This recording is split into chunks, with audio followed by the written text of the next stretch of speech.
He hugged me and took me to the shower. He turned on the water I didn't have at my house. We continued here. I was curious about the package, so I took it in my hand and opened my mouth. As it disappeared in my mouth, I slowed down and stopped with the sound it made. I hadn't experienced something like this for a long time. His gaze from above said, "Continue." He raised his head and closed his eyes tightly. It was as if he was deeply moved. He continued rapidly one after another, saying, "It's coming. Trust me, you always experience this excitement, whether you're experienced or young." Oh, hello. Were you here? So let me start from the beginning. It started as a simple favor. That's what I told myself, anyway.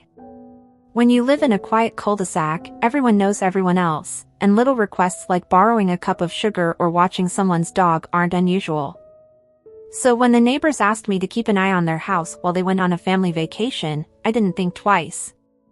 The Thompsons were a nice enough family, always friendly in passing. Their two sons, Ethan and Liam, were in their early 20s, full of the kind of energy and charm that made me smile every time they waved while mowing the lawn or bringing in groceries. I'd often catch them shooting hoops in the driveway or washing their car with music blasting, their youthful laughter carrying over to my side of the fence. Ethan, the younger one, had this easygoing confidence about him, sandy brown hair that always seemed perfectly messy, and a grin that could light up a room. Liam, a couple of years older, was more reserved but no less striking, with dark eyes that hinted at a quieter intensity. Both of them had grown up next door, and while I'd always seen them as the kids next door, there was no denying they weren't kids anymore. The family left town on a sunny Friday morning, their SUV packed to the brim with suitcases, snacks, and a cooler for the road. I waved goodbye from my porch, thinking nothing of it, just another routine week where I'd water their plants and bring in the mail. But then the water went out. It happened 2 days after they left. I was in my kitchen, enjoying the rare quiet of a Saturday morning, when my husband, Peter, mentioned it. He was busy with work and spent most of his time holed up in his office, leaving me to deal with the day-to-day annoyances of suburban life. "The water's out next door," he said casually, as though it wasn't about to become the turning point in my life. So, being the neighborly person I was, I walked over to check. It was strange stepping into their house without them there. The air felt still, heavy with the absence of the life that usually filled it. The familiar scent of their home, a mix of clean laundry and something faintly woodsy, lingered as I walked through, checking faucets and making sure everything else was in order. That's when I saw it, a small handwritten note on the kitchen counter. "If there's any trouble, call Ethan." Below that, his number was neatly scrawled in black ink. I stared at it for a moment longer than I probably should have, my heart skipping a beat. It didn't seem like a big deal at the time. Just a neighborly gesture to let him know about the water issue, nothing more. But as I stood there in the empty house, with sunlight streaming through the kitchen window and the hum of the refrigerator the only sound, something shifted. Just as I was about to call the number scrawled on the note, something caught my attention, the faint, unmistakable sound of water running. For a moment, I thought I must have imagined it. After all, the water was supposed to be out, wasn't it? But then it grew louder, more distinct, the steady rhythm of droplets striking tile. Curiosity overrode caution as I followed the sound, my bare feet padding softly across the wooden floor. The noise led me to the bathroom at the end of the hall, the one the boys used. The door was slightly ajar, and through the crack, I could see steam curling out, clinging to the cool air of the hallway. My heart raced as I pushed the door open a little further, enough to peek inside. And there he was. Ethan. He stood under the stream of water, his head tilted back, droplets clinging to his sun-kissed skin as they cascaded over him. The shower door was frosted, but not enough to obscure the shape of him, lean, toned, the body of someone who spent their days moving, living, thriving. My breath caught in my throat. What was he doing here? Weren't they all supposed to be out of town? I knew I should leave. I should quietly step back, pretend I hadn't seen anything, and walk out of the house like none of this had happened. But I couldn't. My feet felt rooted to the spot, my mind swirling with questions and something else, something I didn't want to name but couldn't deny. As if sensing my presence, Ethan turned, his movements unhurried. For a moment, I thought the frosted glass would save me, but then his gaze locked onto mine through the haze of steam. He didn't flinch. He didn't cover himself.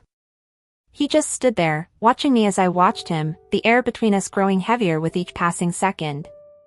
I opened my mouth to say something, anything, to break the unbearable tension, but the words wouldn't come. My hand tightened around the edge of the doorframe as his lips curved into the faintest hint of a smirk, as though he knew exactly what was running through my mind. Finally, he stepped out, a towel slung low around his hips, droplets still trailing down his chest. His proximity was electric, and I could feel the heat radiating off his skin as he stood before me, close enough that I could see the flecks of gold in his hazel eyes. "I thought you were on vacation," I managed to say, my voice barely above a whisper. His smirk widened, but he didn't respond. Instead, he reached past me, his arm brushing mine as he grabbed another towel from the rack. The contact was fleeting, but it sent a jolt through me, an undeniable spark that left me feeling dizzy. "I stayed behind," he said finally, his tone casual, like we were discussing the weather and not standing mere inches apart in his family's empty house. I wanted to ask why. I wanted to demand an explanation, to remind him that this wasn't appropriate, that I shouldn't be here. But I didn't. Instead, I just stood there, the weight of the moment pressing down on me, drowning out every rational thought. And then he did something that caught me completely off guard. He reached out, his fingers brushing lightly against my wrist, the touch so gentle it could have been accidental if not for the way his eyes stayed fixed on mine. "You okay?" he asked, his voice low, almost teasing. It was such a simple question, but it shattered something in me. The polite facade, the carefully constructed boundaries, the years of being the dependable neighbor, the faithful wife, all of it crumbled in that instant.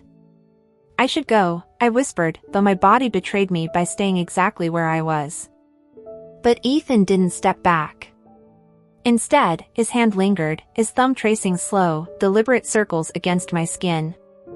The tension between us was unbearable, and yet I didn't want it to end. I don't know who moved first. Maybe it was me. Maybe it was him. Maybe it was the inevitability of it all, the slow unraveling of everything we were supposed to be.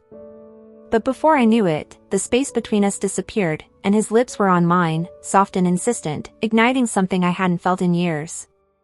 The kiss was brief, just a moment stolen out of time, but it was enough to set my world spinning.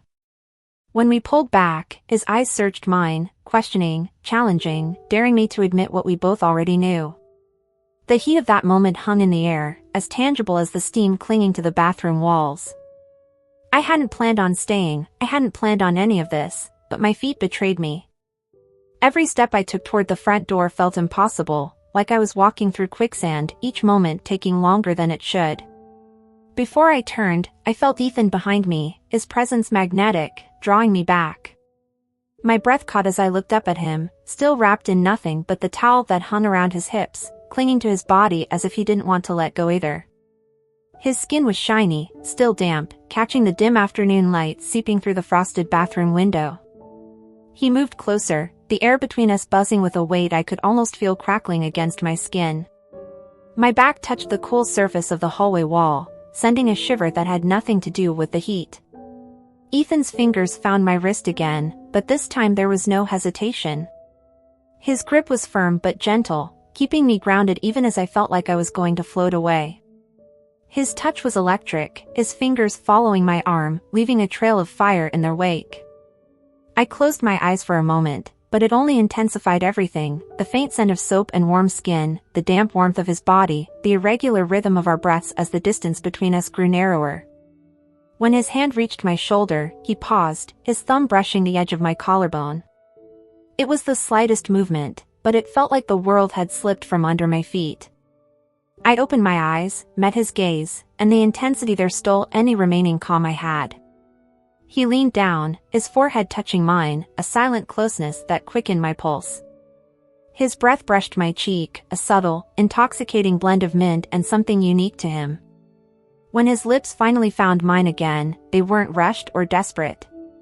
Every movement was deliberate and slow, as if he were memorizing me, savoring a forbidden indulgence. The bulge of the package showed through the towel. My mouth watered at him. Now, just to have him. As he moved, the towel shifted slightly and his hands found my waist, balancing me and pulling me closer until there was no space between us. His touch was everywhere. His fingers followed the curve of my hips, his palms pressing into my back, the warmth of his skin hitting mine like a brand. He hugged me and took me to the shower. He turned on the water I didn't have at my house. We continued here. I was curious about the package, so I took it in my hand and opened my mouth. As it disappeared in my mouth, I slowed down and stopped with the sound it made. I hadn't experienced something like this for a long time. His gaze from above said, "Continue." He raised his head and closed his eyes tightly. It was as if he was deeply moved. He continued rapidly one after another, saying, "It's coming. Trust me, you always experience this excitement, whether you're experienced or young." In this case, I was excited too. I could see that what he was excited about was something big and I couldn't wait to see it. After this thought, there was a big vibration in the package. The liquid from the packet began to flow from the corner of my mouth. It was delicious. But I wasn't full yet. I stood up and slid the packet into my muffin. I was overjoyed as I moved back and forth. He made me feel truly loved. I wasn't sure where I ended and his began. Our bodies fit together in a familiarity that felt both impossible and inevitable. My hands moved on their own, finding the hard lines of his shoulders, the smooth surface of his chest, my fingers touching the droplets that still clung to his skin. There was a pain in his touch, an unspoken need that mirrored mine. When his hands came down, gripped my hips, and pulled me closer, I took a small breath, the sound swallowed by his lips, and he kissed me again, deeper this time, hungrier. Time blurred, the seconds stretched into eternity, and we lost ourselves in each other. Every touch, every breath, every stolen moment felt like something carved from sacredness, something we weren't meant to have but couldn't resist. It was a moment I knew I wouldn't forget. A secret, intimate interlude that will linger in the margins of my mind, whispering about the transgression of boundaries and the dangerous allure of the forbidden.